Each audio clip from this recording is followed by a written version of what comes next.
Armageddon Brand is one of the new brand spells in Betrayal that attaches to enemies and repeatedly hits them with fire damage, which can apply a relatively strong ignite effect.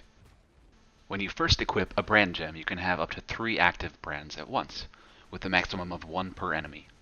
Once you get the Runebinder node in the passive tree, which is next to Ancestral Bond, you can place 2 brands on a single enemy, effectively doubling your hit damage. You can also pick up 2 additional brands throughout the passive tree, which will help clear speed, and with the assistance of brand recall can also improve your single target DPS. The indicator on the top left-hand corner of your screen indicates how many brands you have out. The empty circles represent detached brands, while the filled circles represent brands that are currently attached to enemies. Brand Recall is a separate gem that recalls all of your brands, including the active ones, back to you, and gives them a one-time increase to attachment range, and also detonates them. While you normally can only have 2 brands on an individual target, by casting Brand Recall, you can detonate all 5 of them at once.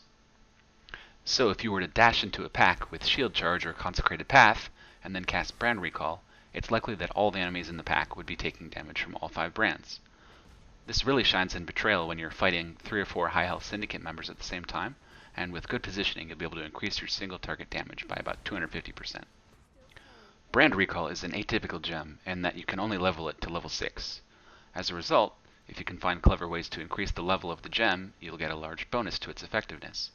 For example, if you place Brand Recall in a Magna Eclipsis with a level 4 in power, your Brand Recall will be level 12, which vastly decreases its cooldown and increases the bonus attachment range.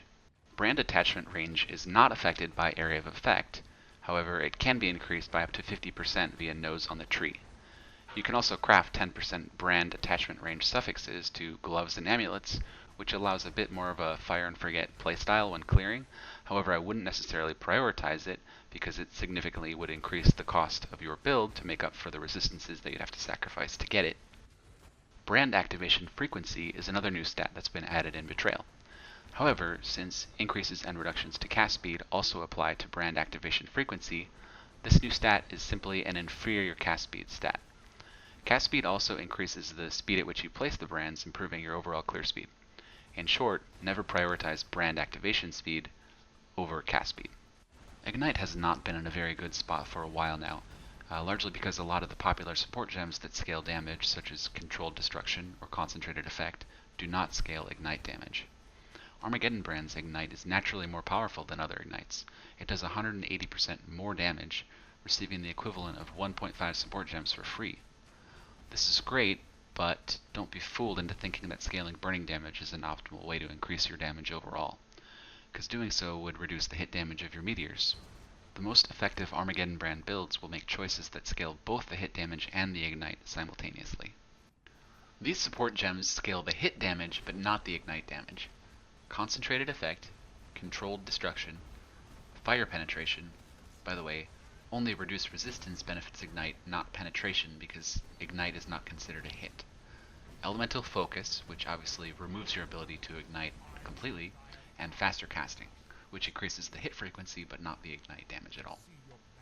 And these support gems scale the ignite damage but not the hit damage. Burning Damage, Unbound Ailments, and Swift Affliction. Now these gems hit the sweet spot and scale both hit and ignite damage, but with some caveats. Combustion, the more fire damage scales both the hits and the ignites. This gem should also put your ignite chance up to 100%, effectively always reducing the enemy's fire resistance by 20%. Immolate, it adds flat damage against burning enemies, which scales both the ignites and the hits. Hypothermia, as long as you have at least 1 cold damage added to your spells, you will be chilling because of Beacon of Ruin. Hypothermia applies a 40% more damage multiplier against chilled enemies. Empower, increasing gem levels on Armageddon Brand not only increases the flat fire damage that it does, but also the more multiplier for ignite. And Efficacy. Efficacy scales both the hit and the ignite damage, but not very effectively, so I wouldn't recommend using it. So you might ask, what gems should you use? Well, there aren't really 5 support gems that scale both the hit and the ignite effectively, so you do need to make some compromises, but you'll pretty much always want to use both Combustion and Immolate, then Hypothermia if you have at least 1 cold damage added to your spells. For your next support gem, I'd recommend that you use Faster Casting most of the time. It increases the speed at which you can drop the brands and the frequency at which they explode, increasing your hit damage.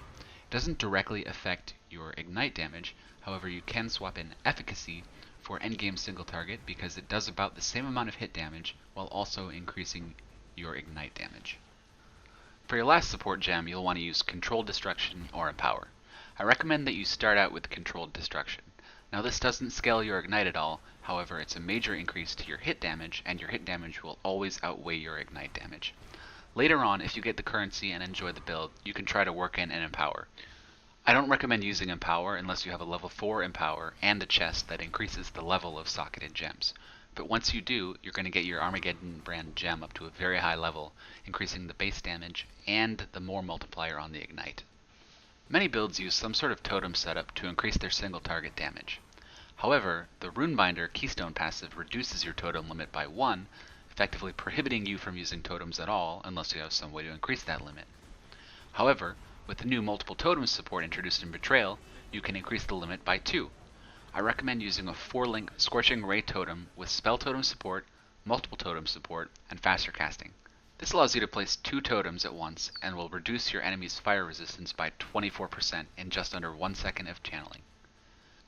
You can even turn the Scorching Ray totem into a 5-link if you use an Elder helmet like this one. I made this by using Scorched Fossils, which were 1 chaos each, and 1 socket resonators, and it took about 5 tries. You'll want to make sure that your crafted helm has the following affixes. Adds X to X fire damage to spells.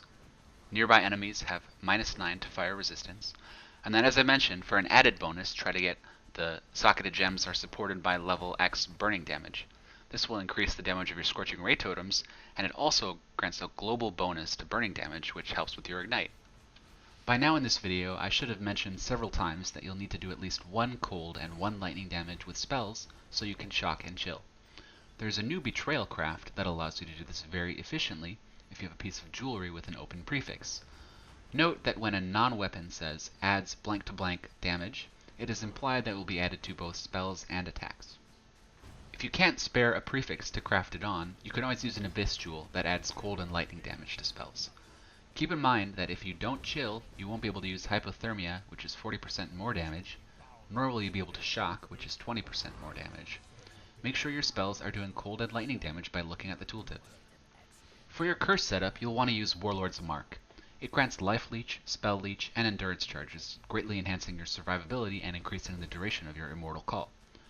To start, you can use a Cast When Damage Taken setup, but eventually you will want an Elder Ring that has Curse on Hit with Warlord's Mark. I also recommend that you get the Boot enchantment from the Labyrinth, which grants Leech if you've killed recently. This will make doing maps with Hexproof a lot easier.